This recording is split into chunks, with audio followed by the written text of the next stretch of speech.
9 mois de tentatives pour obtenir un envoyé des Nations Unies pour la Libye qui satisferait tous les membres du Conseil de sécurité sont désormais arrivés à terme. Le secrétaire général de l'ONU, Antonio Guterres, a récemment désigné le diplomate vétéran afin d'être le premier Africain à mener la mission de soutien des Nations Unies en Libye. Le secrétaire général de l'ONU a fait la sélection sans consulter la Libye et en dépit de l'objection officielle de la Libye. Les Nations Unies se sont montrées indifférentes.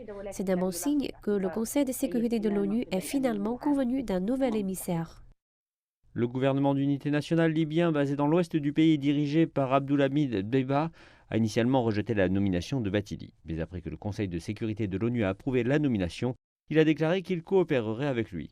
Le rival de Dbeiba, Fathi Bashagha et son cabinet ont salué cette nomination. Mais certains experts libyens émettent des doutes que le nouvel envoyé puisse faire mieux que ses 7 prédécesseurs.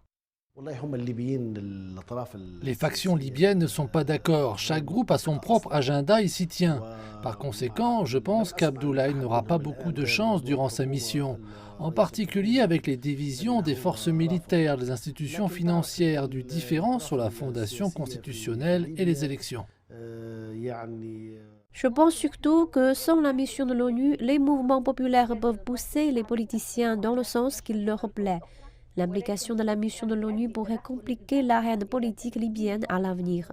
Les dernières années ont montré que cela n'avait que contribué à allonger le conflit.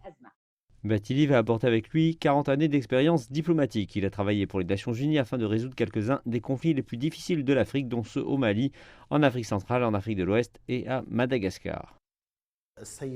Abdoulaye Bathily est un diplomate bien connu. Il a été un candidat pour mener la commission de l'Union africaine et un candidat à la présidence sénégalaise. C'est un politicien respecté, mais sans un accord entre les factions libyennes, il ne pourra pas faire beaucoup. Certains pays arabes comme le Qatar et l'Algérie, aux côtés de la Ligue arabe, ont salué la nomination du premier Africain à mener les efforts de l'ONU en vue de parvenir à une solution en Libye. Bathily est bien au fait de la crise nord-africaine. L'année dernière, il a servi de conseiller stratégique de l'ONU dans le conflit libyen.